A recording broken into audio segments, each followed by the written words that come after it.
the commissioners have taken some bullets from the Dallas Morning News, particularly about indigent health care over the years.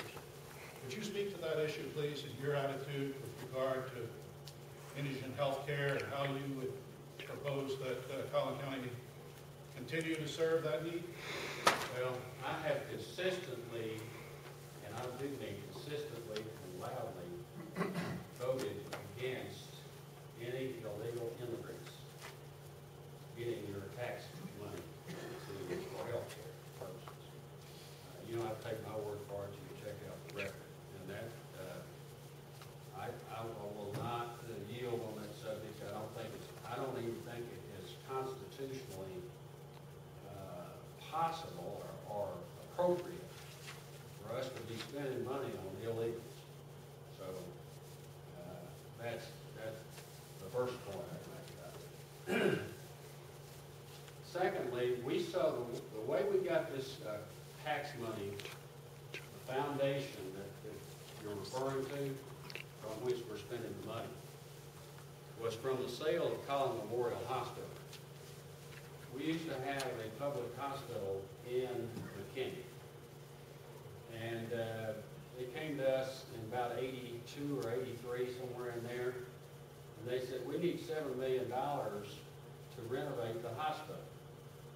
And we said, we don't have $7 million, and we didn't at that time. And we said, we'll put this on a bond election, and if the bond election passes, then you get the $7 million to renovate the hospital.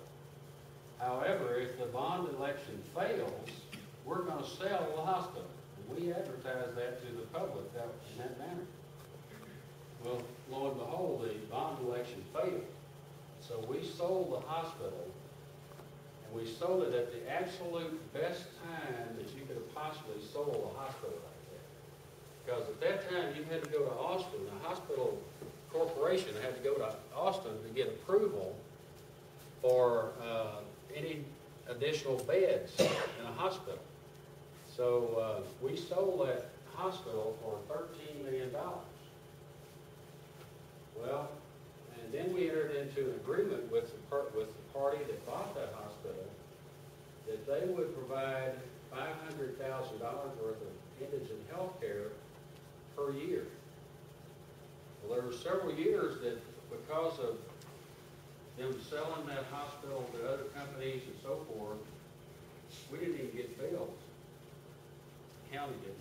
So that fund built up with interest earnings and non-billing and so forth. It would be a little over $20 million. And we still have about $17 million left. When that money's gone, you and I are going to have to pay for it for indigent health care. Right now it's being paid for out of that trust, if you will. Is that what you're talking about, John? Well, do you subscribe to continuing to support Hoagland Hospital, or do you? I never have supported us. I'm talking Collin County supporting Hoagland Hospital with funds for the indigent health care. Do you think Collin County should build its own hospital? What do you think? What's your attitude on it? Well, we do not have, here, the whole thing is this. Hoagland pays, accepts anyone at the 200% of the poverty level, which the poverty level is approximately $20,000 per family of four. So if you make $40,000 or less, and you live in Dallas County, Hoagland treats you. Collin County's criteria is 100% of the poverty level. So we're saying if you make $20,000 or less, then you are entitled to you're indigent, and you're entitled to the services that we have. You know, what we've entered into with, I can't remember the name, one of these dock-in-the-box places. Primacare.